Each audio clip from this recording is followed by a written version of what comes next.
എന്താ നിന്റെ പ്രോബ്ലം? അത് പറ. പഴയ അപൂർവയായി ആ ക്യാമ്പസിൽ എനിക്കിനി കണ്ടിന്യൂ ചെയ്യാൻ പറ്റില്ല.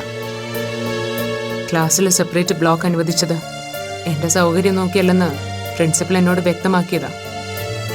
പക്ഷെ അതുകൊണ്ട് മാത്രമായില്ലല്ലോ. എൻ്റെ പല ആവശ്യങ്ങളും അവരെ നിഷേധിക്കും. എങ്ങനെയെങ്കിലും എന്നെ അവിടുന്ന് പുറത്താക്കുക എല്ലാവരുടെയും ലക്ഷ്യം. അങ്ങനെ എല്ലാവരെയും ശത്രുപക്ഷത്ത് നിർത്തി എനിക്ക് എങ്ങനെ എൻ്റെ പഠിത്തമായിട്ട് മുന്നോട്ട് പോകാൻ കഴിയും? അതൊക്കെ നിനക്ക് വെറുതെ തോന്നുന്നതാണ് അപ്പു. പിന്നെ കുറച്ചൊക്കെ നീയും കണ്ടില്ല കേട്ടില്ല എന്നുള്ള മട്ടില് ഒഴിവാക്കാൻ നോക്കണം. നീയൊന്ന് അഡ്ജസ്റ്റ് ചെയ്യാൻ ശ്രമിച്ചാ. മാക്സിമം അഡ്ജസ്റ്റ് ചെയ്യാൻ ഞാൻ റെഡിയാമ്മേ. അമ്മയ്ക്ക് അത്ര നിർബന്ധമാണെങ്കിൽ ഞാൻ നാളെ മുതൽ കോളേജിൽ പോവാം. പക്ഷെ നാളെ ഒരു ദിവസത്തേക്ക് അമ്മ എൻ്റെ ഒപ്പം ഒന്ന് വരേണ്ടി വരും. പറ്റുമോ? അതെന്തിനാ ഞാൻ വരുന്നത്? അമ്മ വന്ന് പ്രിൻസിപ്പളിനെ കണ്ടൊന്ന് സംസാരിക്കണം. ഞാനൊരു ട്രാൻസ്പേഴ്സൺ ആണെന്നും അതൊരു രക്ഷിതാവെന്ന നിലയിൽ അമ്മ അംഗീകരിച്ചു കഴിഞ്ഞതാണെന്നും പറയണം. അതുകൊണ്ട് ഇനി അതിന്റെ പേരിൽ എനിക്ക് ക്യാമ്പസിൽ ശാരീരികമായോ മാനസികമായോ ഒരു ബുദ്ധിമുട്ടും ഉണ്ടാവരുതെന്ന് അമ്മ നേരിട്ട് പ്രിൻസിപ്പലിനോട് ആവശ്യപ്പെടണം. വേണ്ടി വന്ന രേഖാമൂലം തന്നെ. അങ്ങനൊരു റിക്വസ്റ്റ് കൊടുത്താലേ അവരുടെ ഭാഗത്തുനിന്നുള്ള ഉപദ്രവം ഉണ്ടാവാതിരിക്കും. അതിന് പറ്റുമോ അമ്മയ്ക്ക്? അപ്പോ അത് ഞാനെങ്ങനെ? അമ്മ ടെൻഷൻ ആവണ്ട, ഞാൻ വെറുതെ ചോദിച്ചെന്നേ ഉള്ളൂ. അമ്മയ്ക്ക് ഒരിക്കലും അത് പറ്റില്ല എന്ന് എനിക്കറിയാം. അതല്ല അപ്പോ, ഞാൻ അങ്ങനെ ഒരു റിട്ടേൺ റിക്വസ്റ്റ് പ്രിൻസിപ്പളിനെ കണ്ട് കൊടുത്തു എന്ന് അച്ഛൻ അറിഞ്ഞാ? അതെ, അതാണ് അമ്മയുടെ പ്രശ്നമെന്ന് ഞാൻ ഊഹിച്ചു. ഒന്നും അച്ഛൻ അറിയരുത്. അച്ഛന്റെ മനസ്സ് വിഷമിപ്പിക്കാൻ പാടില്ല. അതിനുവേണ്ടി ഞാൻ എന്തും സഹിക്കണമെന്ന് പറയുന്നതിന്റെ യുക്തിയും എനിക്ക് മനസ്സിലാവാത്ത. എല്ലാവരെയും സന്തോഷിപ്പിച്ച് എല്ലാ കാര്യവും ചെയ്യാൻ സാധിക്കില്ലെന്ന് അമ്മയ്ക്ക് മനസ്സിലായില്ലേ? അതുകൊണ്ട് ഇക്കാര്യം പറഞ്ഞ് ഇനി എന്നെ നിർബന്ധിക്കരുത്. അല്ലെങ്കിലും എന്റെ കാര്യത്തിൽ വ്യക്തമായൊരു തീരുമാനം ആവാതെ എനിക്ക് പഠിത്തത്തിൽ കോൺസെൻട്രേറ്റ് ചെയ്യാൻ സാധിക്കില്ല. പിന്നെ വെറുതെ എന്തിനാ? അമ്മ പോയിക്കോ.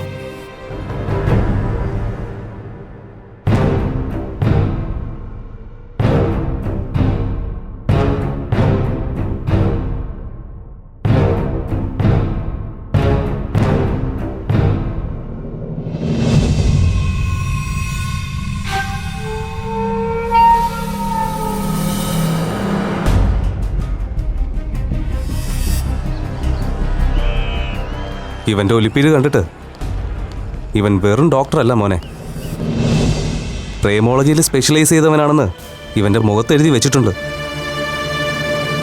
വെറുതെ അല്ല നിന്റെ കൊച്ച് ഈ സുന്ദരൻ ഡോക്ടറുടെ പേഷ്യൻ്റ് ആയി പോയത്. ആര് കണ്ടാലും ഇവനെ കൊണ്ടൊന്ന് ചികിത്സിപ്പിക്കാൻ തോന്നും മോനെ. നീ ഒന്ന് ചുമ്മാ ഇരിക്കുന്നുണ്ടോ സാമേ? എന്റെ വായന നീ വല്ലതും കേൾക്കും. പറഞ്ഞില്ലാന്ന് വേണ്ട. നീ എന്തിനാ എന്നോട് ചൂടാവുന്നേ? ഞാൻ ഉള്ള കാര്യം പറഞ്ഞു, അതിനെന്താ കുഴപ്പം? കുഴപ്പം എന്താണെന്ന് ഞാൻ കാണിച്ചു കൊടുക്കുന്നുണ്ട് അവൾക്ക്. അതോടെ തീരും അവളുടെ സകല അസുഖവും. ഹലോ, എന്താണ്? ആഹാ, വന്നല്ലോ ബ്രോഡ്കാസ്റ്റിംഗ് സെന്റർ. എല്ലാരും മുടിഞ്ഞ ചർച്ചയിലാണെന്ന് തോന്നുന്നല്ലോ. എന്നാലും എന്റെ സുമി, നീ ഈ ചെറുക്കൻ ഇട്ടുകൊടുത്തത് നല്ല അടാറ് പണിയായി പോയി. അത് ശരി, ഇപ്പൊ ഞാൻ പ്രതിയായോ? ഞാൻ എന്ത് ചെയ്തെന്നാ സാം പറയുന്നത്? നല്ലൊരു റൊമാൻറ്റിക് മൂവി കണ്ട നമ്മൾ ഷെയർ ചെയ്യാറില്ലേ? അതുപോലെ ഹൈലി റൊമാൻറ്റിക് ആയൊരു സീൻ കണ്ടപ്പോ ഞാനത് ഷൂട്ട് ചെയ്ത് അയച്ചു തന്നത് ഇത്രയ്ക്ക് കുറ്റമായി പോയോ? എങ്ങനെയുണ്ട് മോനെ പാക്കര നിന്റെ ഭാവി വധുവിന്റെ ഭാവാഭിനയം? പൊളിയല്ലേ? നീ വെറുതെ അവനെ ഇറിറ്റേറ്റ് ചെയ്യല്ലേ സുമി. ഒന്നാതെ അവൻ ഇഞ്ചി അടിച്ച മൂടില്ല. നീ അത് വിട്ടുകള. അതല്ലേ ഇവനോട് നമ്മൾ ആദ്യം മുതലേ പറയുന്നത്, വിട്ടുകളയാൻ. അവള് നിന്നെ നൈസായിട്ട് തേച്ചതാണെന്ന് ഇനിയെങ്കിലും മനസ്സിലാക്കാൻ വേണ്ടിയാ നിനക്ക് ആ വീഡിയോ ഞാൻ സെൻഡ് ചെയ്ത് തന്നത്. ഇല്ല സുമി, അങ്ങനെ വിട്ടുകളയാനൊന്നും ഞാൻ ഉദ്ദേശിക്കുന്നില്ല. എന്നെ നൈസായിട്ട് ഒഴിവാക്കിയിട്ട് അവളെ അങ്ങനെ മിടിക്കാവണമെന്ന് ഞാൻ സമ്മതിക്കില്ല.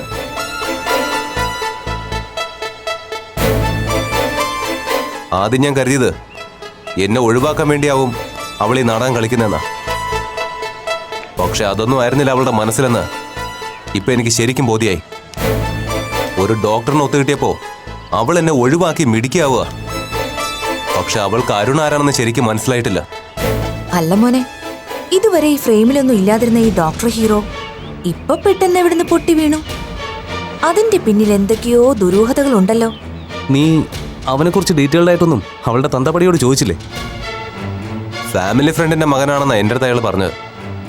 അവൾക്ക് ഡിപ്രഷൻ അടിച്ചപ്പോ ഇവനാണത്രേ അവളെ രക്ഷിച്ച് നോർമലാക്കിയത്. ഓ, അപ്പൊ അത് മെന്റൽ ആണല്ലേ? I mean mental doctor. പക്ഷെ കണ്ടിട്ടൊരു പയ്യൻസ് ലുക്കാണ് മോനെ. He's too handsome and hot. വെറുതെ അല്ല ലവള് നിന്നെ വിട്ടിട്ട് ലവന്റെ പിന്നാലെ കൂടിയത്. അങ്ങനെ അവള് നിന്നെ തേച്ചിട്ട് പോയതാണെങ്കിൽ ഉറപ്പായും അവൾക്കിട്ടൊരു പണി കൊടുക്കണം മോനെ. അത് എവിടെ വെച്ച് എങ്ങനെ വേണോന്ന് നീ പ്ലാൻ ചെയ്. ഞങ്ങളുണ്ട് നിന്റെ കൂടെ. എന്താടി സുമി, അത് വേണ്ടേ? അതൊക്കെ ഓക്കെ. പക്ഷേ ഇവൻ പറഞ്ഞതുപോലെ ആസിഡും പെട്രോൾ ബോംബും ഒന്നും വേണ്ട. കുറച്ചും കൂടി താഴോട്ടിറങ്ങി എന്നാൽ അവൾ അത്ര പെട്ടെന്നൊന്നും മറക്കാത്തൊരു പണി. അതിന് അവൾ ക്വാളിഫൈഡ് ആണ്. ദാ, നീ എന്തു പറയുന്നു? ഈ ആഴ്ച കോളേജ് വെച്ച് തന്നെ അതങ്ങ് സെറ്റാക്കിയാലോ? ഏതായാലും നിനക്ക് അവളെ കിട്ടാൻ പോകുന്നില്ല. എങ്കിൽ പിന്നെ അവളെ ശരിക്കും ഒന്ന് പേടിപ്പിച്ചു വിട്ടാലോ? കോളേജ് വെച്ച് വേണ്ട. സ്റ്റുഡൻസും ടീച്ചേഴ്സൊക്കെ അറിഞ്ഞാലേ അത് പിന്നെ നമുക്ക് പാരയാവും. അത് ശരിയാ. പിന്നെ എവിടെ വെച്ച്? അത് പറ. പുറത്ത് വെച്ച്. സൗകര്യത്തിന് അവളെ പുറത്തെവിടെയെങ്കിലും വെച്ച് കിട്ടണം.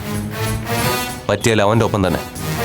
വർക്ക് നമ്മളായിട്ട് കൊടുക്കണോ അതോ പുറത്ത് കൊട്ടേഷൻ വേണോ? പുറത്ത് കൊടുക്കണമെങ്കിൽ നീ പറഞ്ഞാൽ മതി.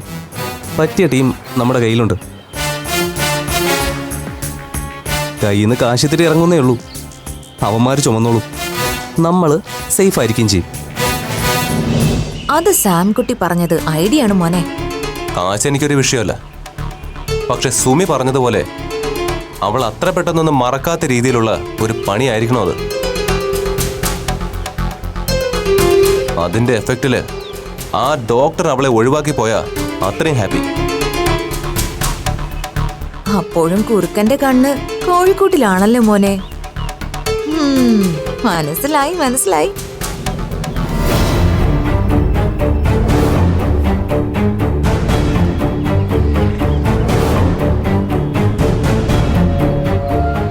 ഞാൻ പറഞ്ഞല്ലോ അരുൺ, ഇപ്പോഴത്തെ ഒരു അവസ്ഥയിൽ മാളുവിനോട് ഞങ്ങൾക്ക് ഈ കാര്യം സംസാരിക്കാൻ തന്നെ പേടിയാ.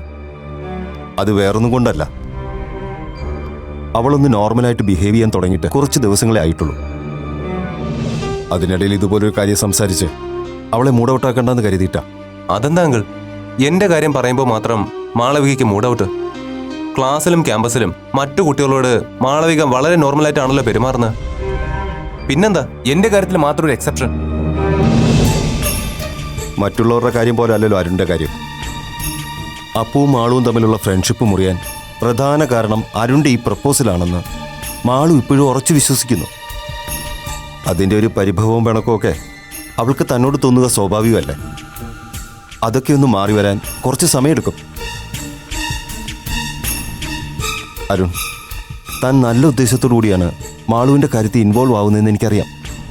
പക്ഷേ ഇപ്പോഴത്തെ സാഹചര്യത്തിൽ അവളെ നിർബന്ധിച്ച് ഈ ഒരു കാര്യത്തിലേക്ക് കൊണ്ടുവരാൻ ശ്രമിക്കുന്നത് റിസ്ക്കാണ്.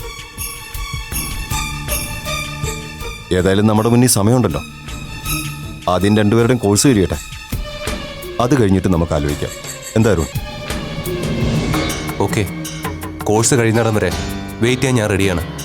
പക്ഷേ എൻ്റെ ഈ കാത്തിരിപ്പ് വെറുതെ ആവില്ലെന്ന് അങ്കിളിൻ്റെ ഭാഗത്ത് നിന്ന് എനിക്കൊരു ഉറപ്പ് കിട്ടിയാൽ മതി. അതിന് അങ്കിൾ തയ്യാറാവണം.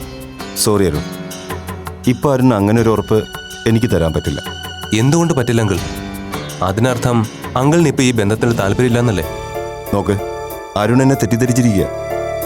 താല്പര്യക്കുറവുകൊണ്ടല്ല ഞാൻ തനിക്ക് അങ്ങനെ ഒരു ഉറപ്പ് തരാൻ പറ്റില്ല എന്ന് പറഞ്ഞത്. അല്ലെങ്കിലും മാളുവിൻ്റെ താല്പര്യം കഴിഞ്ഞിട്ടല്ലേ ഉള്ളൂ. ഈ കാര്യത്തിൽ എൻ്റെ ഇഷ്ടത്തിന് പ്രസക്തി. ഇനി അരുണിന് ഞാൻ വാക്ക് തന്നു എന്ന് തന്നെ ഇരിക്കട്ടെ. കോഴ്സ് കഴിഞ്ഞിട്ടും മാളുവിന് തന്നോടുള്ള ആറ്റിറ്റ്യൂഡിൽ മാറ്റമൊന്നും വന്നില്ലെങ്കിൽ എനിക്ക് എന്ത് ചെയ്യാൻ കഴിയും? തന്നോട് ഞാൻ വെയിറ്റ് ചെയ്യാൻ പറഞ്ഞത് അബദ്ധമായി പോവില്ലേ? അതുകൊണ്ടാണ് അങ്ങനെ ഒരു ഉറപ്പ് ഇപ്പം എനിക്ക് അരുണിന് തരാൻ പറ്റില്ല എന്ന് പറഞ്ഞത്. ഓക്കെ, എനിക്ക് മനസ്സിലാവുന്നുണ്ട് അങ്കിൾ. ഇക്കാര്യത്തിൽ മാളവികയുടെ അങ്കിളിൻ്റെ ഒക്കെ മനസ്സ് ഏകദേശം ഒരുപോലെയാ. സാരമില്ല, അങ്കിളിന്റെ മോളെ ഇഷ്ടപ്പെട്ടു പോയി എന്നൊരു തെറ്റ് മാത്രമേ ഞാൻ ചെയ്തിട്ടുള്ളൂ. എന്റെ ഇഷ്ടം ജെന്യൂൻ ആയതുകൊണ്ട് ഞാൻ അത് ഡയറക്റ്റ് ഒരു പ്രപ്പോസലായി നിങ്ങളുടെ മുന്നിൽ വെച്ചു. അന്ന് മാളവിക അങ്കിളോ ഒരു ഒബ്ജക്ഷൻ പറഞ്ഞിരുന്നെങ്കിൽ എന്റെ വീട്ടുകാരെ കൂടി ഞാൻ ഇതിലേക്ക് വലിച്ചെടുക്കില്ലായിരുന്നു. അതുകൊണ്ട് എന്റെ ചേച്ചിയും അളിയനൊക്കെ ഈ കാര്യത്തിൽ ഒരുപാട് ഇൻസൾട്ടഡ് ആയിട്ടും ഇപ്പോഴും ഞാൻ ഈ പ്രപ്പോസലിൽ പ്രതീക്ഷ വെക്കുന്നത് മാളവികയെ എനിക്ക് അത്രയ്ക്ക് ഇഷ്ടമായിട്ട് തന്നെയാ.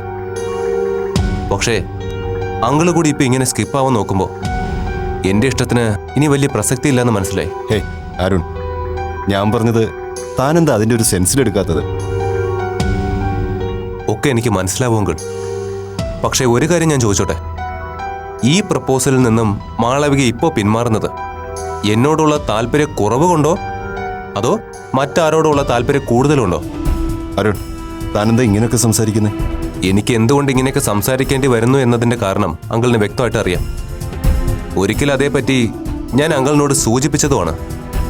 ജോബിന്റെ കാര്യമാണ് അരുൺ ഉദ്ദേശിക്കുന്നതെങ്കിൽ അയാൾ ആരാണെന്നും ഞങ്ങളുടെ ഫാമിലിയുമായുള്ള ബന്ധം എന്താണെന്നും ഒക്കെ അരുണിനോട് ഞാൻ വ്യക്തമാക്കിയിട്ടുള്ളതാ. അതിനപ്പുറം അരുൺ ഇനി എന്താ അറിയേണ്ടത്? ആ ഡോക്ടർ നിങ്ങളുടെ ഫാമിലി ഫ്രണ്ട് ആണെന്നും മാളവികയെ ഡിപ്രഷനിൽ നിന്ന് തിരികെ കൊണ്ടുവരാൻ അയാൾ നടത്തിയ ശ്രമങ്ങളും ഒക്കെ എനിക്ക് അറിയാമെങ്കിൽ, പക്ഷെ അയാളും മാളവികയും തമ്മിൽ വെറും ഒരു ഡോക്ടർ പേഷ്യന്റ് ബന്ധമാണ് എന്നാണ് അങ്കിൾ പറയാൻ ഉദ്ദേശിക്കുന്നതെങ്കിൽ സോറി, അത് വിശ്വസിക്കാൻ എനിക്ക് അല്പം ബുദ്ധിമുട്ടുണ്ട്. കാരണം കോളേജ് ടൈമിലും അല്ലാത്തപ്പോഴും അവരെ രണ്ടുപേരെയും ഞാൻ പല സ്ഥലത്ത് വെച്ചും പലപ്പോഴും കണ്ടിട്ടുണ്ട്. അതൊക്കെ ട്രീറ്റ്മെന്റിന്റെ ഭാഗമാണെന്ന് വിശ്വസിക്കാൻ ഞാനൊരു മണ്ടനൊന്നുമല്ല. അരുൺ, ഇനഫ്.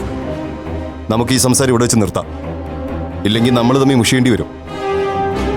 ജോബിനും ആളും തമ്മിലുള്ള ഫ്രണ്ട്ഷിപ്പ് ഞങ്ങളുടെ അറിവോടും സമ്മതത്തോടും കൂടിയുള്ളതാ. അതിന് അരുൺ ഇത്ര വറീഡാവേണ്ട കാര്യം എന്താ?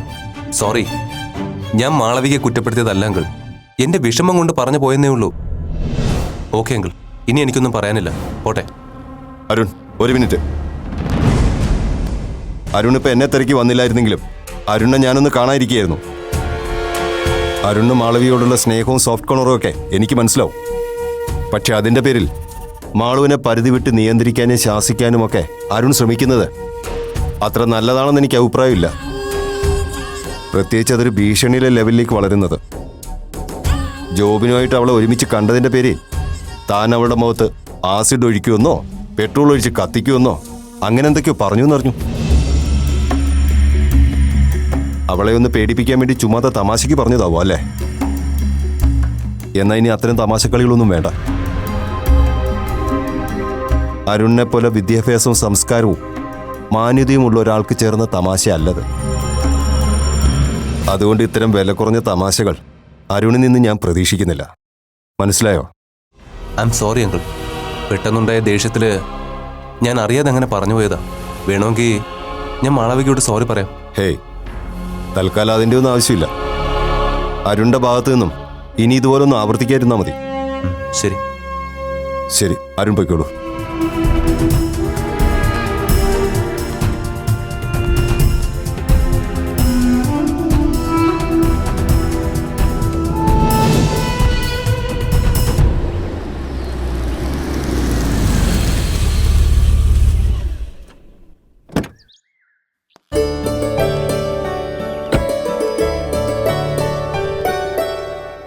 വെയിറ്റ് ചെയ്തിരുന്ന് ബോറടിച്ചോ? ഉത്തരം സത്യസന്ധമാവണമെന്ന് ഡോക്ടർക്ക് നിർബന്ധമുണ്ടെങ്കിൽ ലേശം ബോറടിച്ചു എന്ന് തന്നെ പറയാം. പിന്നെ തിരിച്ചു വന്നിട്ട് വലിയ അത്യാവശ്യമൊന്നും ഇല്ലാത്ത കാരണം കുറച്ചു നേരം കൂടി വെയിറ്റ് ചെയ്യാന്ന് വെച്ചു. സോറി ഡോ, ഹോസ്പിറ്റലിൽ നിന്ന് ഇറങ്ങാൻ തുടങ്ങുമ്പോഴാണ് ഒരു എമർജൻസി കേസ് വന്നത്. അതാ ലേറ്റ് ആയത്. അതുകൊട്ടെ, എന്തിനാ അയാൾ കാണണമെന്ന് പറഞ്ഞത്?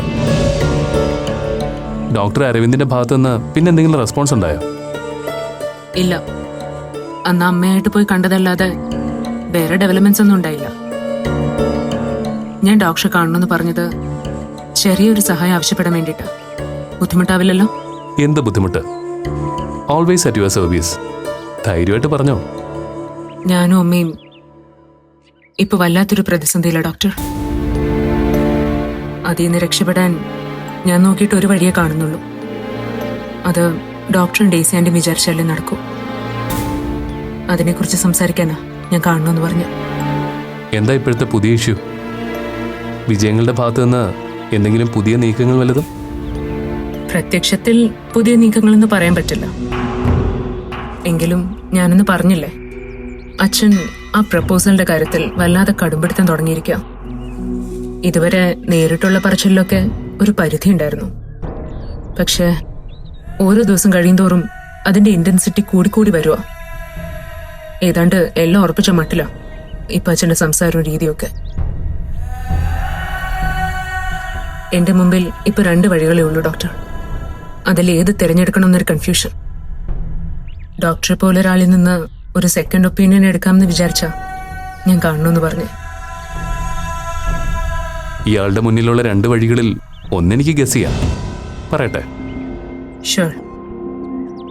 അച്ഛന്റെ മനസ്സമാധാനത്തിന് വേണ്ടി താനും അമ്മയും കൂടി ചേർന്ന് ഇതുവരെ പറഞ്ഞതൊക്കെ കള്ളമായിരുന്നു എന്ന് വിജയങ്ങളോട് തുറന്നു പറയുക. അതുവഴി ആ പ്രപ്പോസലിൽ നിന്ന് അങ്കിളിനെ പിന്തിരിപ്പിക്കുക. ശരിയല്ലേ? അതെ, അത് തന്നെ ആദ്യത്തെ ഓപ്ഷൻ.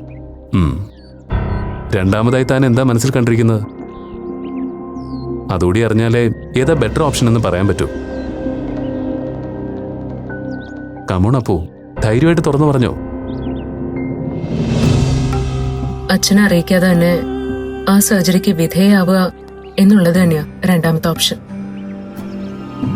അച്ഛന്റെ അറിവോടെയും സമ്മതത്തോടെയും എനിക്ക് ആ സർജറി നടത്താൻ പറ്റുമെന്ന് ഒരു പ്രതീക്ഷയില്ല ഡോക്ടർ. എന്നാ അച്ഛനോട് കാര്യങ്ങളെല്ലാം തുറന്നു പറയാന്ന് വെച്ചാ അമ്മ അതിന് സമ്മതിക്കുന്നുമില്ല. അമ്മയായിട്ട് തന്നെ അച്ഛനെ എല്ലാം അറിയിക്കാന്നാ എനിക്ക് ഉറപ്പ് തന്നിരിക്കുന്നത്. പക്ഷേ ആ ഉറപ്പ് അമ്മയ്ക്ക് എത്രമാത്രം പാലിക്കാൻ പറ്റുമെന്ന് എനിക്ക് സംശയമുണ്ട്. അതിലൊരു പരിധിക്കപ്പുറം എനിക്ക് അമ്മയെ കുറ്റപ്പെടുത്താനും പറ്റില്ല. സത്യമെല്ലാം അറിഞ്ഞു കഴിയുമ്പോ ഇതുവരെ ഞാനും അമ്മയും ചേർന്ന് അച്ഛനെ വഞ്ചിക്കായിരുന്നു എന്ന് മനസ്സിലാക്കുമ്പോ അച്ഛൻ എങ്ങനെ റിയാക്ട് ചെയ്യുമെന്നോർത്ത് അമ്മയ്ക്ക് നല്ല ഭയമുണ്ട്. ആ പേടി എനിക്കുണ്ട്. അങ്ങനെ എല്ലാ വശവും ചിന്തിച്ചു നോക്കുമ്പോ എന്റെ മുന്നിലുള്ള ഈ 2 വഴിക്കും 50-50 ചാൻസ് ആണുള്ളത്. അതുകൊണ്ട് തന്നെയാ എനിക്ക് ഇത്ര കൺഫ്യൂഷൻ. ഇനി പറയൂ, ഈ പ്രതിസന്ധി പരിഹരിക്കാൻ ഡോക്ടർക്ക് എന്നെ എങ്ങനെ ഹെൽപ്പ് ചെയ്യാൻ പറ്റാം? ഇയാൾ നേരത്തെ പറഞ്ഞതുപോലെ എന്റെ ഉത്തരവും സത്യസന്ധമായിരിക്കണമല്ലോ. അങ്ങനെ പറഞ്ഞ ഇപ്പൊ അപ്പുവിന്റെ മുന്നിലുള്ള ഈ 2 വഴികളും പ്രായോഗികമായി സ്വീകാര്യമല്ല എന്നാണ് എന്റെ വിലയിരുത്തൽ.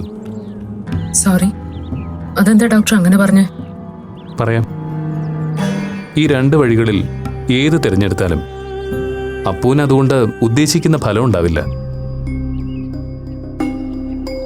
ഫലം ഉണ്ടാവില്ലെന്ന് മാത്രമല്ല, കാര്യങ്ങൾ ഇപ്പൊ പോകുന്നതിനേക്കാൾ കൂടുതൽ കോംപ്ലിക്കേറ്റഡ് ആവുകയും ചെയ്യും. ഫോർ എക്സാമ്പിൾ, ആദ്യത്തെ ഓപ്ഷൻ എടുക്കാം. അപ്പോൾ കാര്യങ്ങൾ അച്ഛനോട് തുറന്നു പറഞ്ഞു വന്നിരിക്കട്ടെ. അതുകൊണ്ടുണ്ടാവുന്ന 2 കാര്യങ്ങൾ. ഒന്നുകിൽ വിജയങ്ങൾ അതിനോട് വളരെ ഡ്രാസ്റ്റിക്കായി പ്രതികരിക്കും. നേരത്തെ സംഭവിച്ചതുപോലെ വീട്ടുതടങ്കലും മെന്റൽ ഫ്രസ്ട്രേഷനും ഒക്കെ അതിന്റെ ഭാഗമായിട്ട് സംഭവിക്കും. അല്ലെങ്കിൽ അമ്മയും മോളും ചേർന്ന് തന്നെ ഇതുവരെ ചതിക്കുകയായിരുന്നു എന്ന സത്യത്തോട് പൊരുത്തപ്പെടാനാവാതെ ചിലപ്പോൾ കൊളാപ്സായെന്ന് വന്നേക്കാം. എങ്ങനെ നോക്കിയാലും അപ്പുവിൻ്റെയും അമ്മയുടെയും തുറന്നു പറച്ചിലുകൊണ്ട് ഒരു ദുരന്തമേ അവിടെ സംഭവിക്കുള്ളൂ എന്നുള്ളത് ഉറപ്പാണ്. അപ്പൊ പിന്നെ നിങ്ങൾ ഇതുവരെ കഷ്ടപ്പെട്ടതും കാത്തിരുന്നതും ഒക്കെ വെറുതെ ആവില്ലേ? ഇനി ഇയാൾ പറഞ്ഞതുപോലെ രണ്ടാമത്തെ ഓപ്ഷനിലേക്ക് വന്നാലും ഇതിനേക്കാൾ കൂടുതൽ കോംപ്ലിക്കേഷൻസ് അവിടെയുണ്ട്. ഡോക്ടർ അരവിന്ദ് സർജറിയുടെ വിവിധ ഘട്ടങ്ങളെക്കുറിച്ച് അപ്പുവിനോടും അമ്മയോടും പറഞ്ഞ് കൺവിൻസ് ചെയ്തിട്ടുണ്ടാവുമെന്നാണ് ഞാൻ കരുതുന്നത്. അതെ, സർജറിയുടെ പല സ്റ്റേജുകളെ കുറിച്ചും ഡോക്ടർ ഞങ്ങളോട് ബ്രീഫ് ചെയ്തിരുന്നു. പൂർണ്ണാർത്ഥത്തിൽ അത് കംപ്ലീറ്റ് ആവാൻ 2 വർഷമെങ്കിലും സമയമെടുക്കുമെന്നും പറഞ്ഞു. യെസ്, ഇത്രയും ടൈം സ്പാനുള്ളൊരു സർജറിക്ക് അത്രയും ചെറുതല്ലാത്തൊരു തുകയും വേണ്ടിവരും. അത് സംഘടിപ്പിക്കാൻ അച്ഛൻ അറിയാതെ സർജറിക്ക് തയ്യാറാകുന്ന അപ്പുവിന് ഒറ്റയ്ക്ക് കഴിയുമോ?